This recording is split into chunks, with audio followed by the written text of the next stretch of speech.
And then I'm a person, I need to understand something. So I'm very visual. So I have to see it and look at a spinal column or look at a blood gas chart or something. So that's the way the first book, and it was Mosby's Manual of Emergency Care. That's the first one that came out. And my editor at the time, Sally Schiffer, said they're going to be called Sheehy's Manual of Emergency Care, Sheehy's Principal Practice. I said, Sally, that's for dead people. And she said, no, you put 20 years in. That's why my name is on those books. Hello, and welcome to the Art of Emergency Nursing podcast. This is where we share stories for inspiration, entertainment, and encouragement, because we all know emergency nurses have the best stories. Now here's your host, Kevin McFarland. Hey everybody, Kevin McFarland here from the Art of Emergency Nursing podcast, and welcome back to the podcast. I know it's been a little while since I've posted the last episode, but I'm super excited you're here. As always, I want to give you a huge thanks for listening, downloading, and sharing this podcast. Now, if you haven't yet, it would mean the world to me if you just take a moment to leave a rating and review. It's one of the easiest ways you can show support to the show. It helps other nurses like you find us and join our community. I am just back from an amazing week in Las Vegas where I attended AOEN24, the annual emergency nursing conference. Not only did I participate in the conference, but I also had the opportunity to attend General Assembly beforehand. It's the business meeting of the Emergency Nursing Association. It was a great experience. I highly recommend it. If you are active in your ENA group, you have to attend General Assembly at some point. I enjoyed getting a chance to meet people from every state and getting to meet some of our incredible international members. It always feels like one big family reunion, and it's something I really cherish about not only General Assembly, but the conference in general. One of my favorite things about the ENA conference is the opportunity to meet nurses from around the world and rub elbows with some true legends in emergency nursing. And speaking of legends, I am beyond thrilled to introduce today's guest, Sue Sheehy. If you've been in emergency nursing for any amount of time, you've likely come across her work. Whether you studied from Sheehy's Manual of Emergency Care, or maybe you used Sheehy's Emergency Nursing Principles in Practice. You're going to hear the incredible story behind how these books came to bear her name on the cover, and how this achievement is just one part of her outstanding career dedicated to emergency education and patient care. Now, conversation was so full of valuable insights and so full of just amazing stories that I had to make it a two-part episode. So sit back, enjoy, and listen to part one of a two-part interview with the amazing Sue Sheehy. So my name is Sue Sheehy. It sounds like the girls and boys Sheehy. My maiden name was Badassi, so a lot of my older nurse friends know me by that name. And I have been a nurse for 55 years. I went to Boston College for my undergrad, which is a whole nother story about how I got to go there, deceiving my family because my milkman's grandson had a basketball scholarship there, and I decided that's where I was going to go too. So that's why I went to Boston College. Put a lot of thought in that, huh? It turned out to be a really good decision. But because of it was expensive at that time. The tuition was $1,600 a year, which is very expensive at the time. And I joined the Army Student Nurse Program. My mother worked at the post office, and she came home with a poster of Army Student Nurse Program, and she said, "Here, you can." So that's what I did. So my last 2 years at Boston College, I was an E3, enlisted E3, and I got a monthly paycheck for $300 and some while I was going to school, and they paid for my tuition and room and board, everything. It was great. So after that, I went on active duty. I was in San Antonio, Texas for 6 weeks in Army Basic. I was telling Kevin in the hot August 115-degree weather out at Camp Bullis.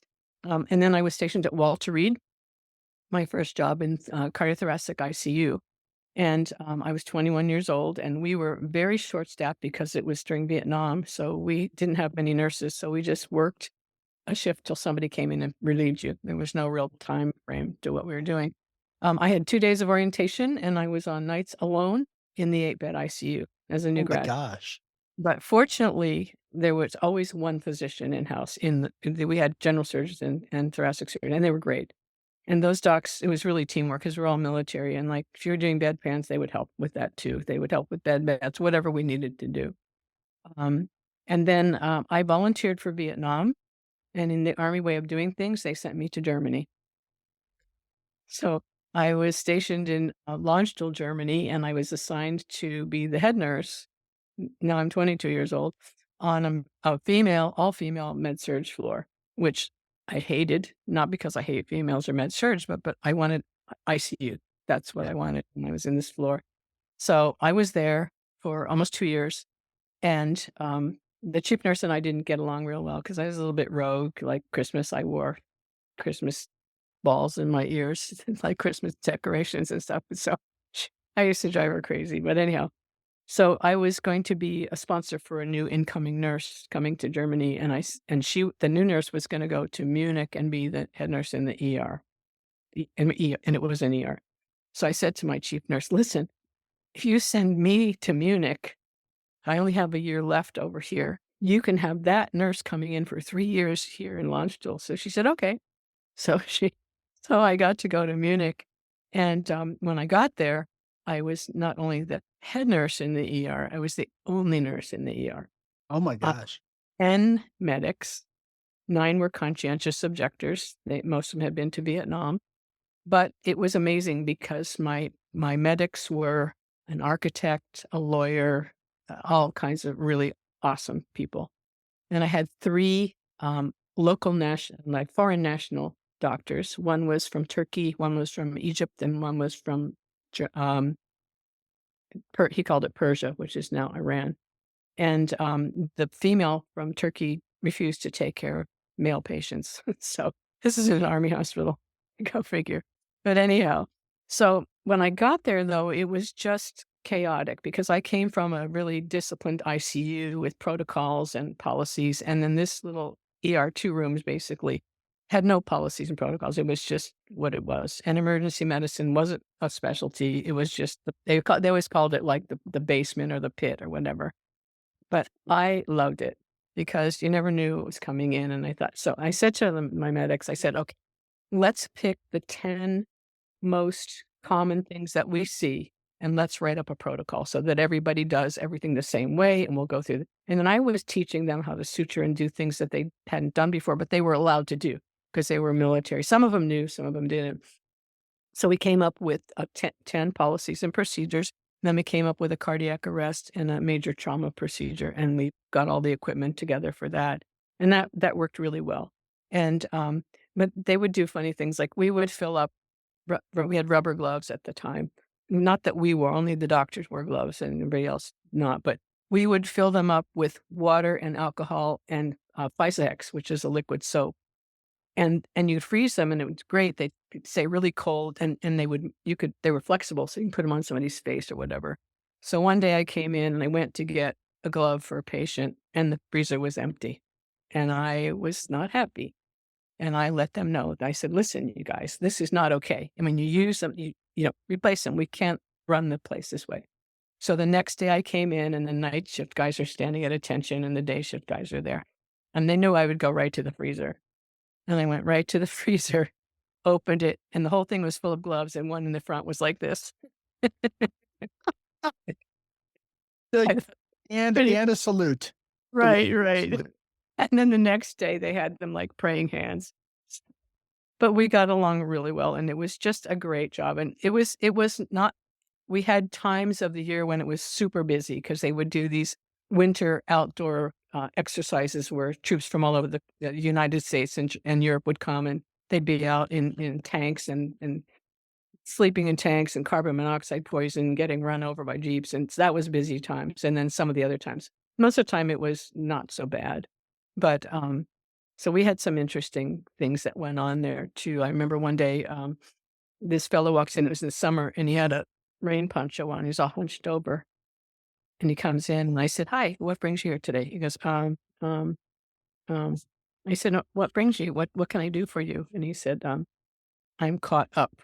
Well, apparently, he got himself caught in his zipper in his pants. So, Oh, like, okay. So I thought, I'm not sure what to do because he was, like, mortified. So I ran down the hall and got one of the pediatricians, the guy, and I said, "I've got this guy." And he goes, "Okay, this is an emergency." They came down, and then they called biomed engineering. They brought, like, cutters to cut the bottom of the zipper, and everything was okay. But little things like that were just kind of interesting. So anyhow, so I was there, for, another year, and, I was going to extend long story. My boyfriend was a Navy pilot that I knew from college, and he was getting stationed in, Italy. So I was going to switch to the Navy and then, move to Italy, but, he was killed in a plane crash. Wow. So thing changed pretty suddenly, and I just decided I was gonna leave the military and go back to Washington, DC, to be with his family because his plane was missing, and we were trying to live through that. So when I went back to Washington, DC, and his family was phenomenal to me, um, I had to do something, so I went to grad school. And, I decided that there wasn't I really loved the emergency department, but there was no specialty, nothing. So I did a master's in cardiovascular nursing because I figured that was the closest thing I could do. So I finished that, and, they actually located the plane and the crash, and it was after 10 months, and we went through the funeral at Arlington and all that, and once that was done, his parents wanted me to stay and live there, and I just said, "No, I really need to do something, go." So I went back to Boston, which was a mistake because that's where we no, not because of Boston, I love Boston, but that's where John and I met and dated, and our friends were living there, and they were getting married and kids. But anyhow, long story short, I took a job, at University Hospital next to Boston City, and I was the, not coordinator, but educator for the critical care, cardiac unit. And I was bored out of my mind. It's a terrible thing to say, but when you work in the ED and it's just you're used to a different pace, Yep. and I liked it, Mm. but it just wasn't me, and I wasn't sure what to do. So, after a year, I just said, I just have to get away and clear my head." So I got in my car, told my parents, I said, "I'll call you every night." I just headed west in my car. Stopped in Colorado, skied a little bit, just I wasn't a good skier, but I I skied a little bit, and then I landed in LA. And I went there because I had a good friend from my childhood who was a lawyer there that I knew, and another friend from high school who played for the Dodgers that I knew, and I thought, "Okay, I know 2 people in LA, I'll just go there and visit for a while." So, my friend who played baseball was in spring training, so he said, "Just use my apartment while I'm away." He's in Santa Monica. So I was there for about a month, and I was like, "Okay, Sue, this is enough. You gotta figure out what you're gonna do." So I got the Yellow Pages, the book, Yellow Pages. Young people don't know what that is anymore, but it's a big Yeah. fat Yeah. and I went to hospital. I started calling hospitals to see if they were hiring, and I called UCLA, and they said, I said they said, "Well, what's your back?" They said, they had a job, and it was for, a clinical educator in the newly forming emergency medicine center. And they had an ER, but it was the AD, but now it's gonna be and they were gonna start an emergency medicine residency, and they wanted somebody to come there to work, and so I said, "Well, that sounds interesting," and like me, naive, "Sure, let's do it?" I worked 1 year in an ER in Munich, and here I am Like, thinking, "Oh, I'm an expert. "I You could got do this." that." Yeah, right. But I love the ER, so I went in for an interview, and they said, "Can you work with men?" And I said, "That's a really strange question." Well, I've just finished being in the Army. Yeah, I think I can. And so I said, why did you ask me that?" And they said, well, because they had a gal who was there, she was the educator in the department, and they were starting the paramedic programs at the same time. And most of the paramedic programs were firefighters. They're making paramedics. Yep. And apparently, I'm firefighters. I love them dearly. I have like many firefighter brothers, I call them. Um, they're a little bit macho, and this gal just couldn't deal with it, so she quit. So I took the job on the condition, and there were 2 medical directors because they weren't emergency medicine doc. There was no such thing at that time. One was a cardiologist, was internal medicine, Chuck and Marshall. And I said, "I will take this job if I can work side by side with you, and I can go to every class you do for the residents and every round you do so I can learn and I can take that material and translate it to what nurses need to know to be part of this team." And they said, "Absolutely." And that was awesome. How cool So, is it that? was so cool. And so I got to know so much more than I ever dreamed I could know. And it turned out that most of the residents from there and USC went on to be directors of emergency medicine programs all over the country. So there's a great network besides ENA. It was awesome. And so I was there, and I was there for a few years, and then I was looking for a textbook to use, but for the nurses to, and so I wrote, and at the time I wrote to Mosby and Lippincott and all those, and said I'm looking for a book.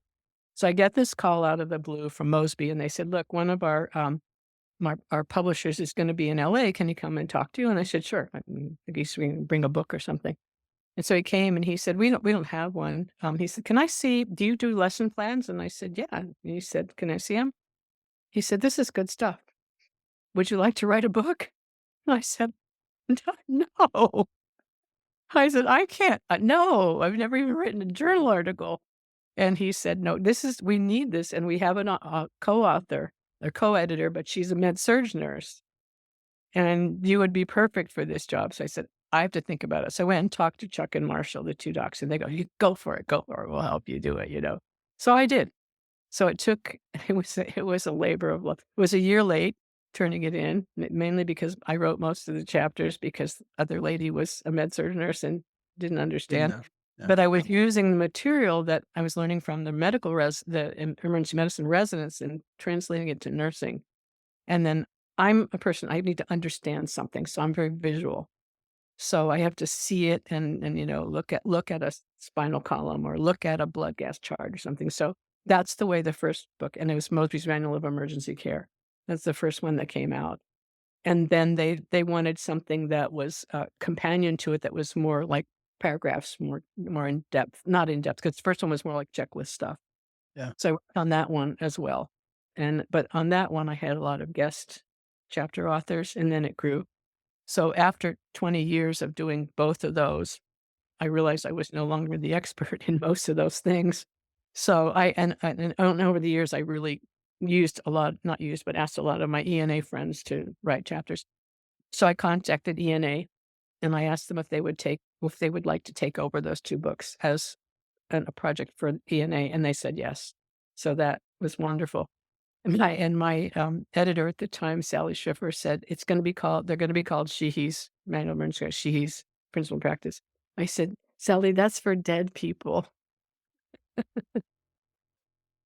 And she said, "No, no, you put 20 years in." That's why my name is on those books, and I get embarrassed when the younger nurses come up and say, "Can you sign this book that you wrote?" I have to say the whole story, like, I haven't done them in more than 20 years, but really wonderful thing this year is that, the manual, this is named, the ANA, Emergency Critical Care Book of the Year, and that's an ENA award, basically, for ENA.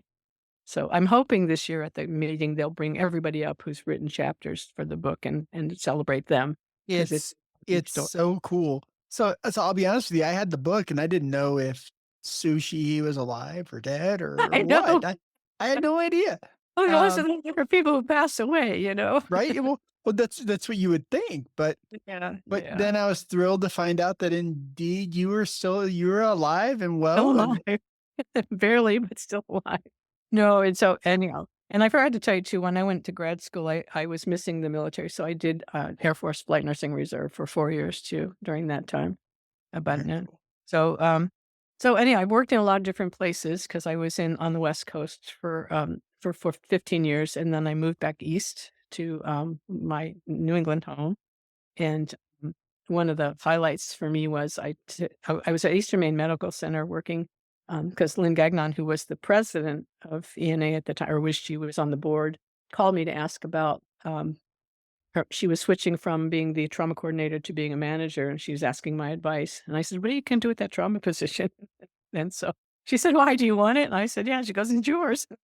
She's done. So Sold. so I took a job in Bangor, and I said, I would give them, and at that time, I had gotten married 12 years after my friend John passed away, and then wound up with a divorce, but I had a young son, and I wanted to go back to New England to raise him. So, I said, "I'm back here as a single mom with a 2.5, or he was 4.5 at the time." And I said, "I promise you I'll give you 2 years, and I don't know how much after that." Well, just so happens that right towards that deadline that I set in my mind, I was flying to an ENA meeting, and I had the new journal that had just come out on the plane, and I was flipping through it, and there was an ad for full page ad for a trauma coordinator for Dartmouth Hitchcock Medical Center. They were starting a level 1 trauma center. I thought, that's, New Hampshire level 1 trauma center, sure, why not? So I applied and I got that job, and it was great because I met with the chief of surgery, and I said, "If you want me to," because I mostly was coordinating the residents and making sure that they knew what they were doing in trauma situations and getting the whole trauma teams up and running, all the things you do for level 1. And Yeah. I said, "You want me to do this and you want me to have some clout with the residents, I need a faculty position." So I got a faculty position in the Department of Surgery at Dartmouth. That's They got awesome.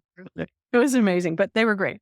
And then the doc said, when the first meeting with the residents, she says, "She's on faculty and she can kick ass, so you better listen to her."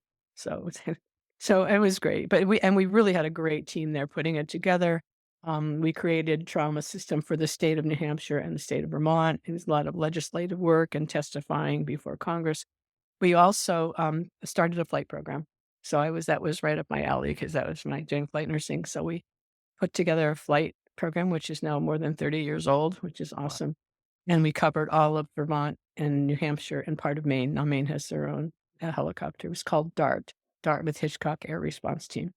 And it's grown now, and they also have a ground. So it's really cool stuff that happened. And, I think one of the things I tell my students, because they go, "How," and then I went back to Boston for a while and lived through a bunch of things there because my son had a spinal cord injury while I was there, so I wound up getting involved in the spinal cord it was a, diving accident at our summer emergency department picnic right in Oh, front of me. no.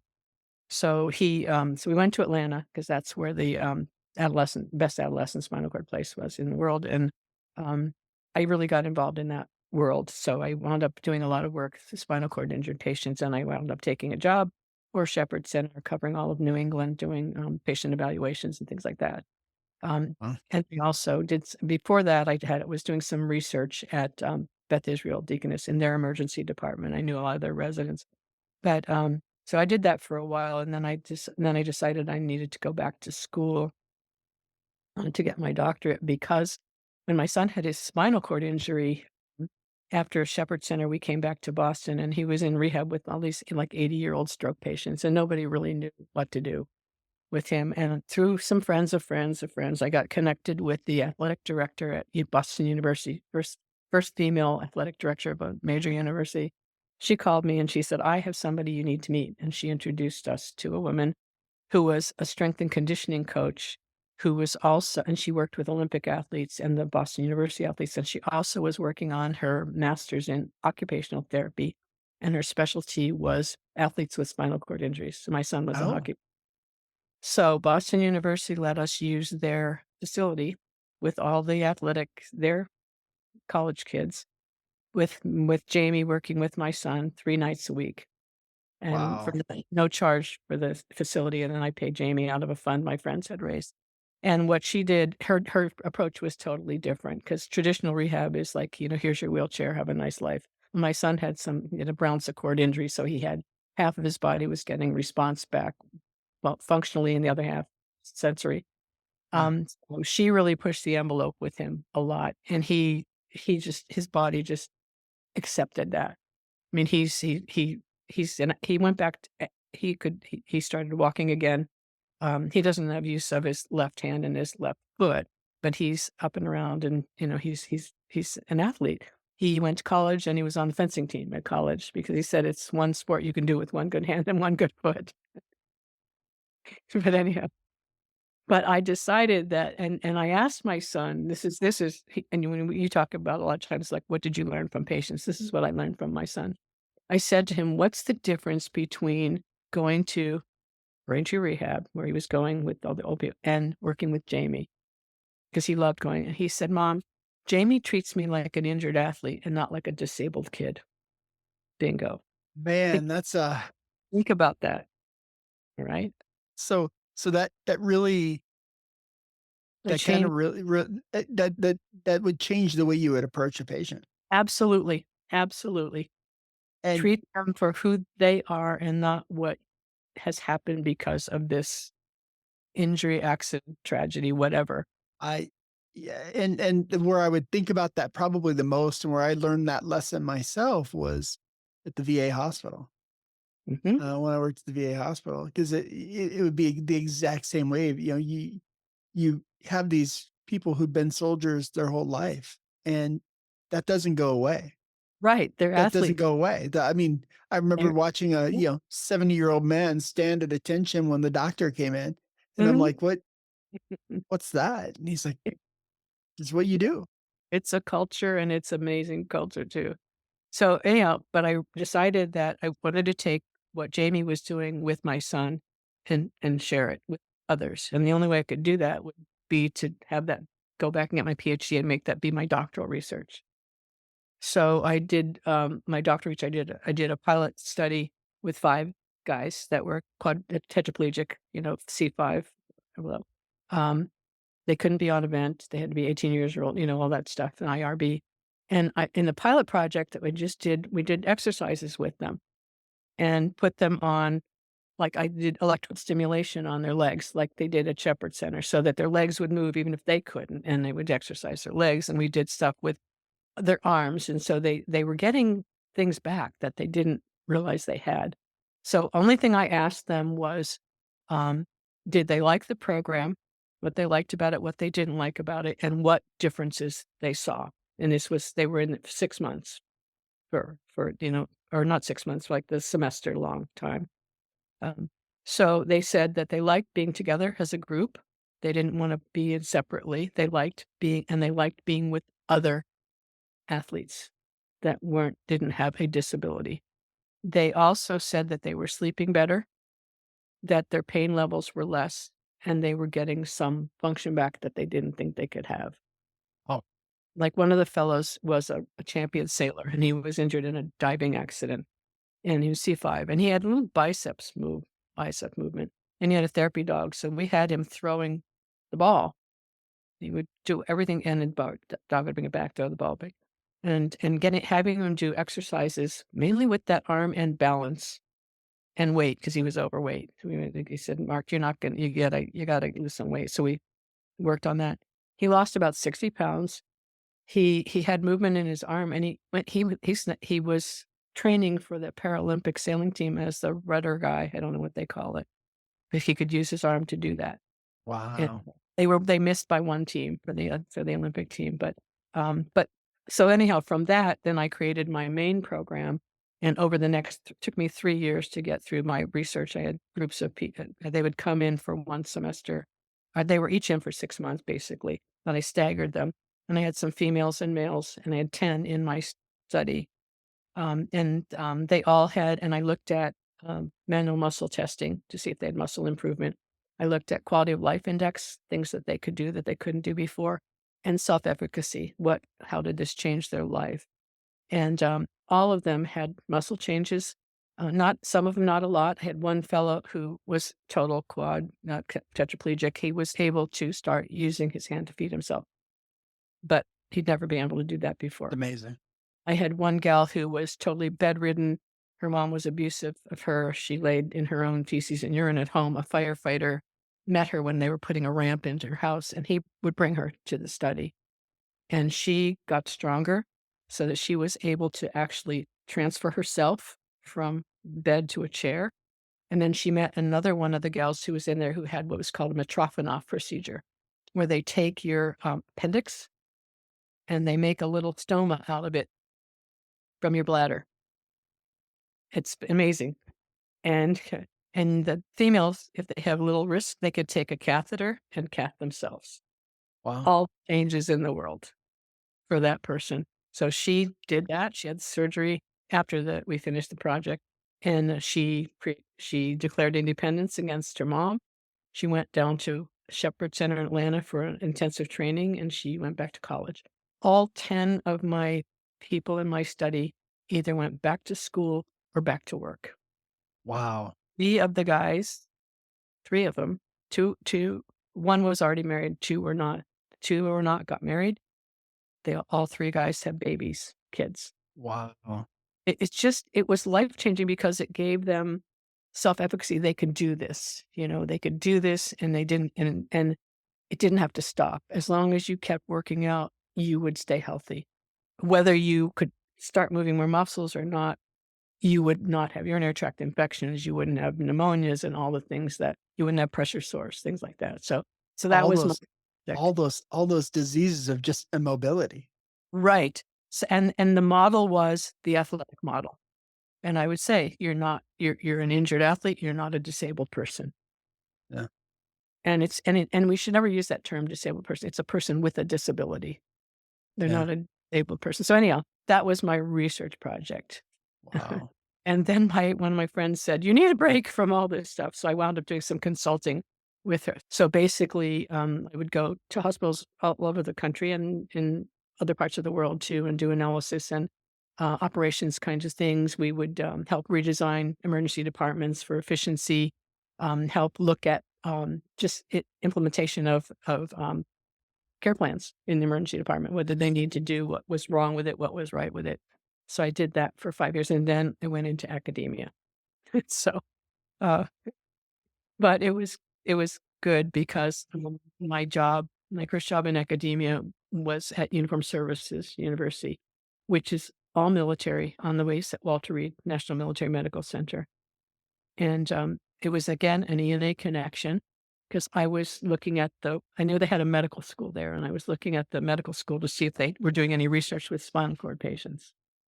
And they had a nursing school, graduate nursing program there. I didn't know about that. I went, "A graduate nursing program." So I went on that part of the website, and lo and behold, the director of research there was Marguerite Kearney Littleton, who was one of my friends from ENA. We worked on the first standards of practice thing together. So I called her. I said, "Marguerite, I'm looking for a job." She said, "You want a job? Come on down." I mean, it's ENA connections are amazing. So, I interviewed there, and, they had just started a DNP doctoral program. They had a master's program before. And, I said, "Well, I'm not a nurse practitioner." But, so Diane Seibert, who was the associate dean, said, "But we need somebody who can put together the DNP projects, monitor the projects, and help teach some of the core courses," which were like ethics and health policy and that kind of thing. So I was hired to work there, and I did that, and I had so much fun. Mm.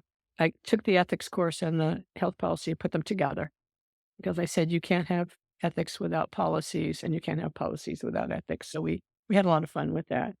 And we did a population health course where we had they had assigned fake countries not fake, assigned to countries in Africa, but fictitious to them. They had to write State Department plan for what they would do if there was an emergency in the country and how they would bring education to that country for the nurses in that country.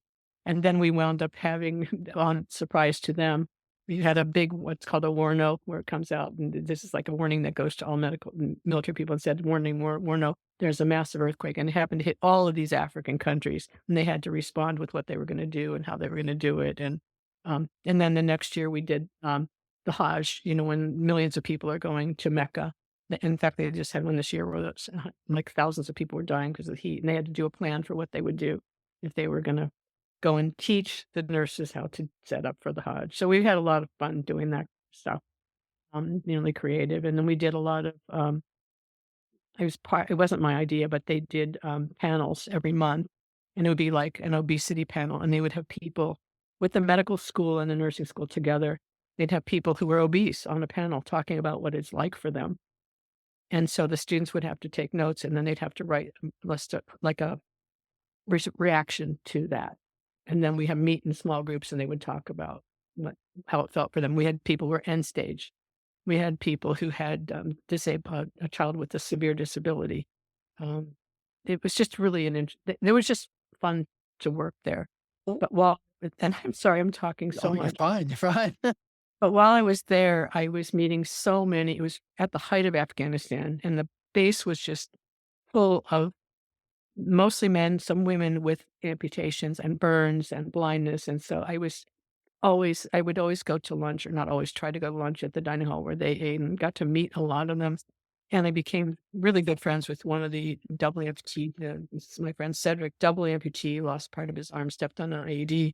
And I got to know his wife too really well, because families, when they come there to Walter Reed, they're usually there for 2 or 3 years in the rehab, the MATSE, because they really Wow. want them ready, and they use an athletic model. So part of the rehab there is not only getting them on their prosthetics, but also getting them into assisted sports and things like that. So it's really, Oh, it's so I really got involved with that. And I took a group of wounded warriors to a basketball game one night. And one of the guys, Andrew, said he was a double amputee. And he was a young guy, 24 years old, and he was getting ready to go home. And he had had a colostomy that had just been reanastomosed and all that stuff. And I said, you must be so excited about going home. And he said, no, I'm not. And I said, why? You're going home. And he said, I'm from a little town in Arkansas. What's going to happen to me when I go there? He said, here we kick each other's butt, even if we don't have legs. I mean, this is kind of joking when you say you don't have a leg, stand on, and they go, yeah, I know. But, and then he said, you don't get to sleep in. You can't say you're not going to go that day. We push each other. We help each other. And that gets us through the day. What's going to happen when I go home? good And question. I was really bothered me. And I would hear him saying that. I would be like sleep at night and I'd wake up and hear him say that. Or I'd be in the middle of a lecture and I would hear him say that. And it was like, that's like haunting me. So I called Cedric, my friend. I said, Cedric, can we talk?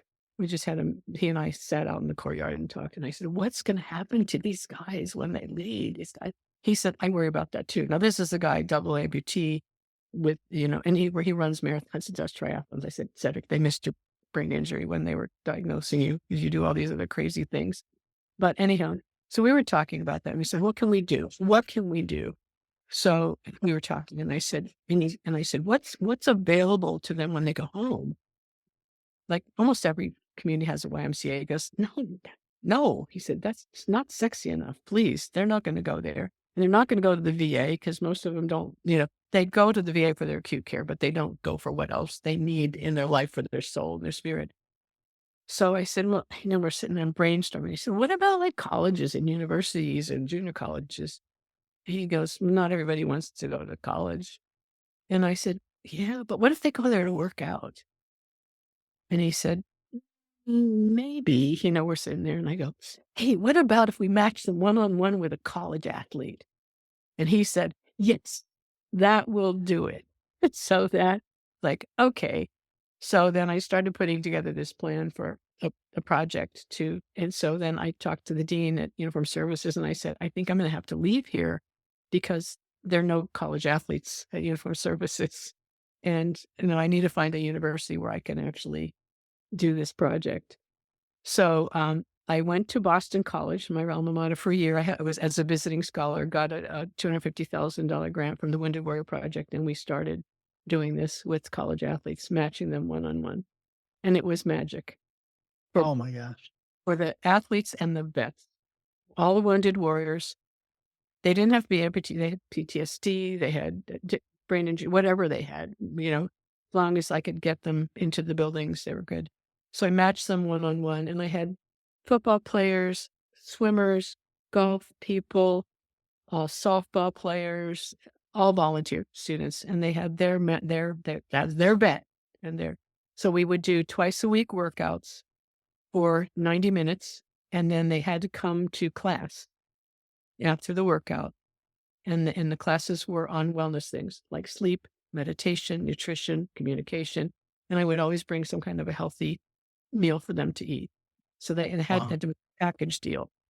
So, and I was collecting data on them and we did, their changes in their athletic ability kind of thing. And they also did some group, having them talk as a group about what it meant to them to do this. And they were all just really positive about how it really helps to have each other around and they love their student athletes. And I did groups with the student athletes and they said they learned so much from the vets. And the reason it worked, I think, is because they have the same kind of ethos. They're a team. They have each other's back. They have to eat right. They have to get up on time. They have to be there. They have to put everything into it. And so I did that for a year. Then my grant ended. I went back to Uniform Services again.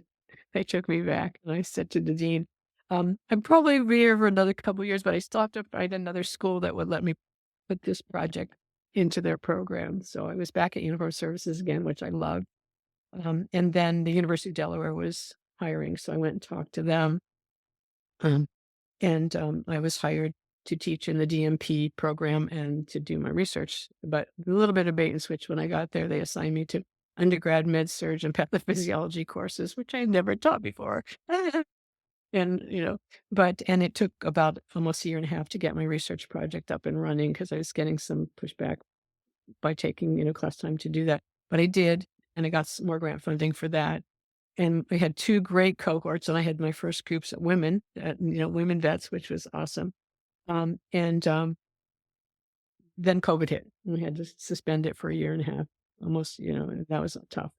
Then when we came back, we started off, and I had a great cohort that worked really well. It was half women and half men, and mostly softball players. The softball team women just did it as a group project. They loved having it. And then the second group I had in the next cohort, two 2 weeks into the program, I had 10 football players that volunteered because they can only come in their off season from sports. Um, 2 weeks into the project, the new football coach scheduled team meetings and team dinners the exact same times as my research project. So I continued with 2 athletes, a golfer and a rower, but we couldn't. It wouldn't count for any of the data because it destroyed my project, my IRB. So that was pretty frustrating. But fortunately, when I left, because I've sort of retired from the University of Delaware, I created a course while I was there called Care of Military Members and Veterans in Civilian Healthcare. It's an elective for the undergrads, and they loved it. Usually the electives had like 10 or 12 students. I had 50 students in each time. It was a sellout. Wow. And they learned a lot. They were excited about it. But I decided as I was getting up there in age and it was time for me to retire. So I did. But as I told you, I flunked retirement because I was just really antsy. So I started, this past semester, I co-taught a course at University of Colorado online in their graduate program in military and veterans health. So that's a Uh, long story about my story. Holy cow. And What an and amazing career you've had.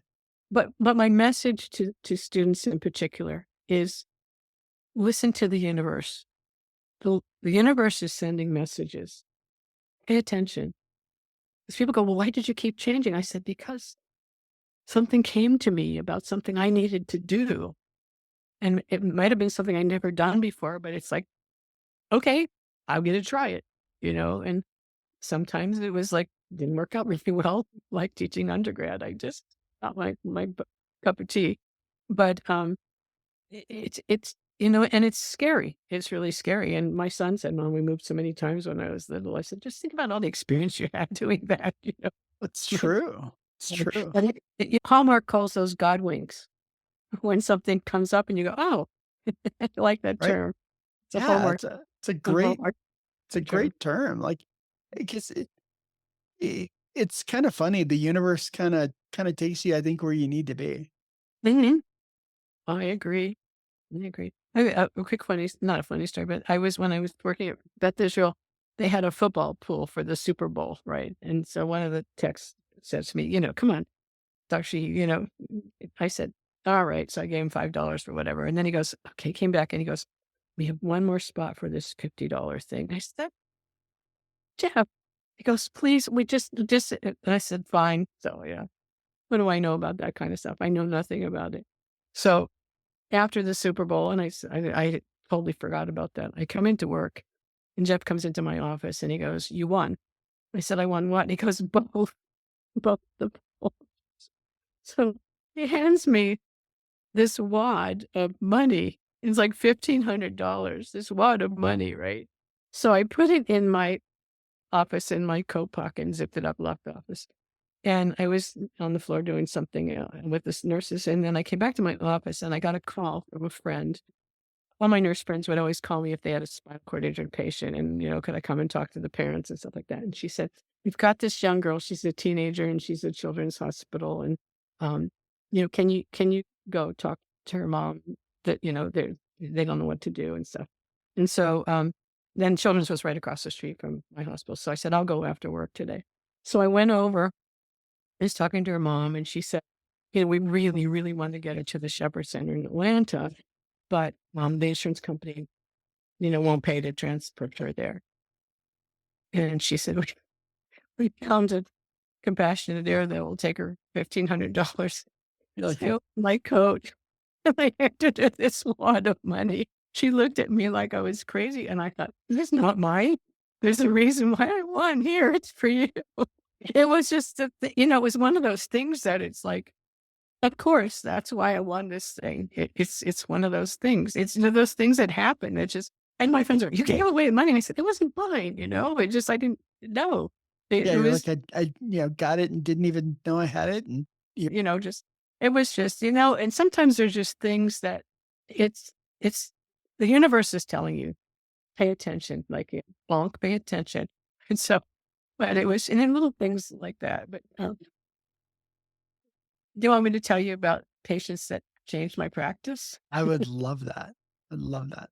Besides my son that said, treated like an injured athlete and not disabled, that totally changed my view on everybody. I I love that. I love just how just simple reframing Yep. of I the mean, patient not a disabled. completely changes your relationship to them. I look at patients that way now too. Like, I'll talk about my latest patient that about. I'll talk about that later. But um, there's in nursing school they teach you that the last sense to go is hearing. I don't know if you heard that. So here's my story about that one and how I learned about that. When I was working up at Dartmouth, there was a Chinese family that lived in Burlington, Vermont, across the state. Vermont and New Hampshire are next to each other. And they were going to a wedding in the like in nighttime, and their teenage down in, I guess, south of Vermont. And their teenage son was driving the van, and there was mom and dad, a 10-year-old brother, and a 19-year-old sister or something. And the kid driving the van fell asleep and hit a rocky cliff. And mom, dad, sister were killed. And the 10-year-old had a brain injury. And then the kid who's driving was not injured because the airbags. So he went to the little local hospital. We get the 10-year-old who's, has a head injury. There was a family, a Caucasian family in Burlington who had sort of taken in this Chinese family. They were trying to start a little restaurant. And they called them Grammy and Grampy, that the kids called them. I'll give it the Dick and Gert were their names. And they would just help out. So when this happened, they went and drove and got the one son from the small hospital. They came to Dartmouth to be with Tommy, the little guy. Then they drove back and forth every single day from Hanover, New Hampshire, or Lebanon, New Hampshire to Burlington, Vermont, back and forth. And this is wintertime, back and forth. And Tommy was improving. And we had him about a month in the PICU, and he was doing really well. So the day came when he was going to go back to Burlington and be in outpatient rehab. So Dick and Gert came over. Meanwhile, the whole community of Lebanon and Hanover, New Hampshire, brought teddy bears and things for this kid and the family. And Dick and Gert had helped them bury their parents and their sister and all that. And they picked up another brother from New York. So they came, and it was 20 below zero that day. It was really, really cold. And so they came up to Tommy's room, and Dick said, the boys are going to help me. We'll take all this stuff, the toys and things, down to the car, warm up the car, and then we'll come and get you and Tommy and Gert. So they went, and we're waiting there. And all of a sudden, one of the teenage boys comes running down the hall, and he's yelling, Grampy fell, the old guy. And there was a nurse behind her. And she said he just had a cardiac arrest in the parking lot. Oh my This gosh. Caucasian fellow who's been helping this down. So Gert, and they were in their late 70s. Like she was funny. She had bleach blonde hair and little bobby pin curls all over her head. And she's an old cardiac nurse. She told me, she goes, take me to the ER now. Right. So I said, okay. So we go down to the ER, and the code room is getting set up, but he's not there yet. Because when he collapsed in the parking lot, again, another God wink, there was a cardiac fellow walking by the door and saw it happen and ran out. And then they brought a code card out, and they started working on him, so that when they brought him into the ER, we were already waiting. And Dick was that blue sign and that O sign, like he's dead. He's just not going to do anything. And so they brought him into the code room. And I said to the cardiac fellow, I'm going to bring his wife in. And he said, no, you're not. And I said, I'm not asking you. I'm telling you, I'm bringing his wife in.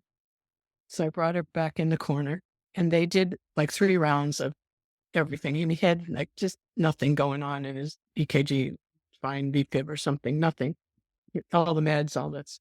So they were getting ready to call the code. And I said to Gert, is there something you want to say to Dick? And she said, yes. So she goes over, leans into his ear and screams at the top of her lungs, Dick, this is goddamn lousy timing.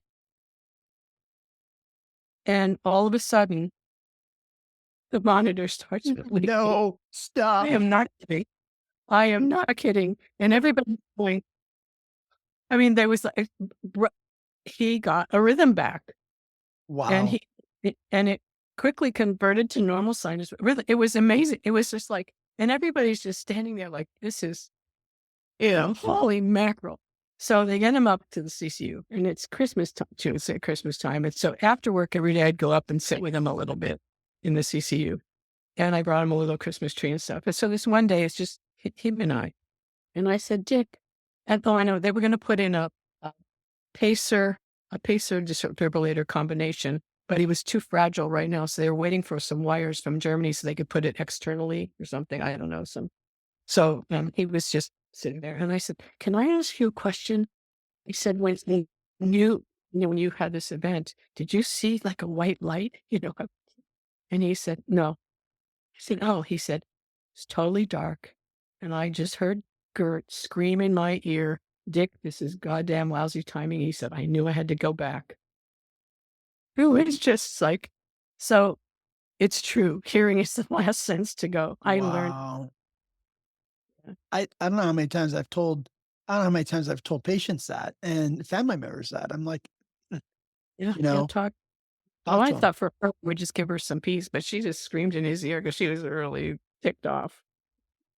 And it worked. He lived through it he died 2 years later, but he had like a 20% ejection fraction. Wow. She was, and then she said, maybe he should have died that day because she said he's been a cardiac cripple and I've had to wait on him ever since. She was feisty. She was really funny. Anyhow, but I think that's and my other things that I learned, a couple of things actually, is that we have frequent flyers a lot, and I think that every frequent flyer has some kind of a story.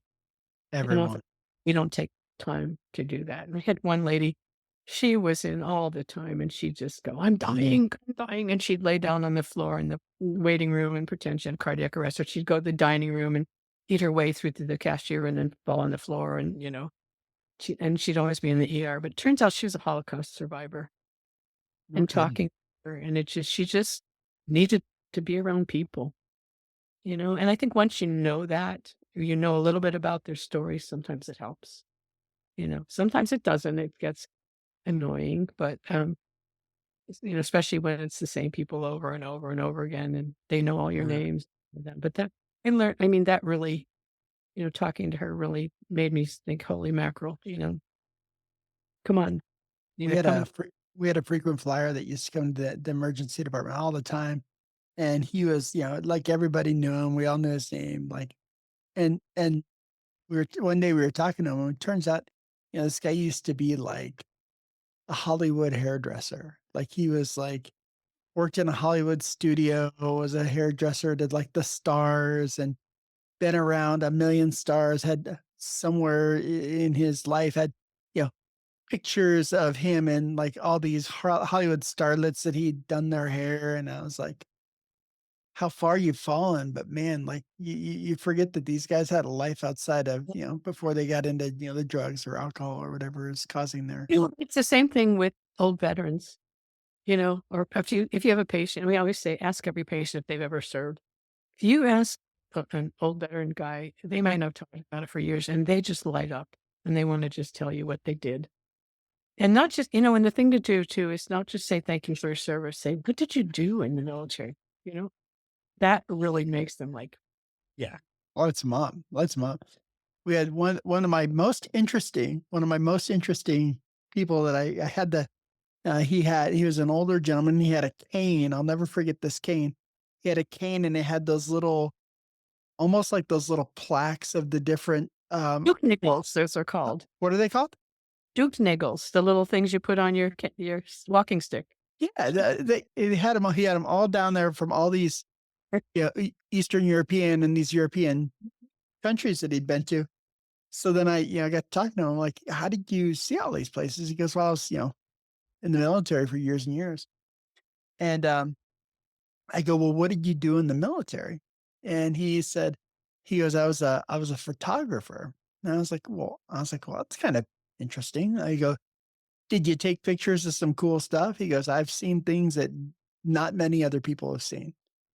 And I was like, that's kind of cool. And at the time, there was the alien autopsy video was coming out that was supposedly the Roswell aliens that they supposedly found this video. It was autopsy. And he goes, I go, what do you think of that video? I go, do you think there was really an alien autopsy? And he goes, I don't know about that. He goes, but I know the video is fake. And I go, how do you know the video is fake? He goes, because if there was anything videoed that night, it would have been videoed by me. And Oh, like, he was that kinda guy. I was like, what did you see? And he goes, well, I can't talk about that. He goes, I guarantee you that video is fake. He goes, I didn't do that video. He's like, that video is fake. And I was like, Inter Yeah, yeah. interesting. And yes, I had this great conversation with this guy. Years, like probably 2 years later, I see the guy at a different hospital. I recognize the cane is how I recognized him.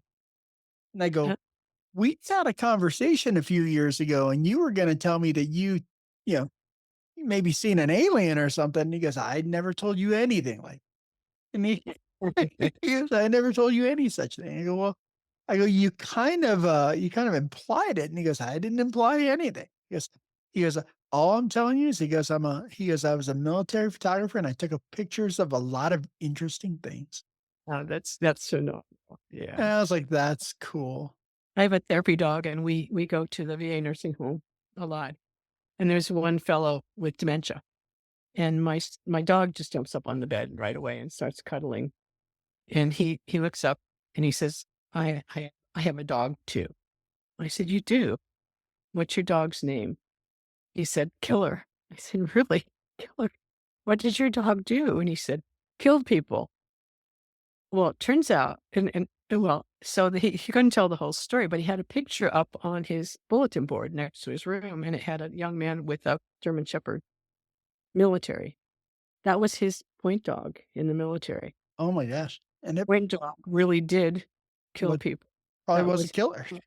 and he remembered that, and the nurses were like, "I never heard that story," but it just triggered him when he saw my dog to tell me he was talking his other dog is still with him. But he had his dog, and it's just I think there's just a lot to when you start talking to people, especially the frequent flyers, what's going on with them.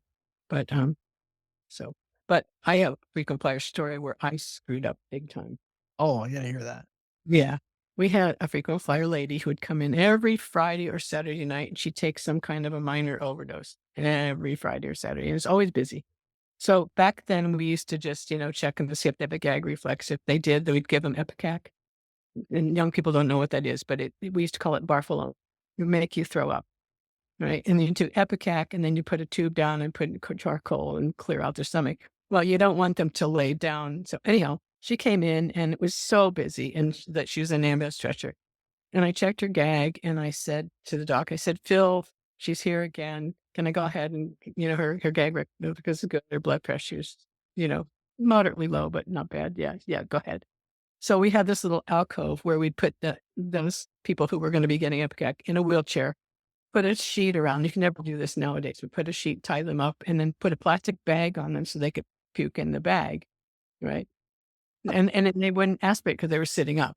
Yeah. So put her there, and I ran into the medical side and was doing something, and I heard her vomiting. I thought, good, she's vomiting. It came out. Bag was full of blood, full of blood. And Oh no. she was a GI bleeder. Oh no.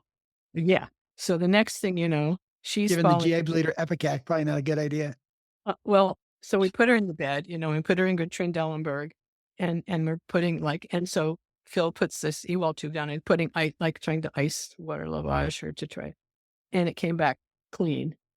I mean, just clean, and I said, "Phil, I think Epicac stopped her bleeding. We should write this up." He said, "No, you have to write it up on an incident report." And I was devastated. I was taking her blood pressure every 2 minutes. I mean, she was a regular. She was there all the time.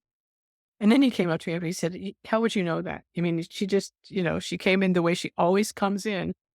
And and I asked her what she took, and she said like 10 aspirin or whatever it was. That's probably why she had the GI bleed.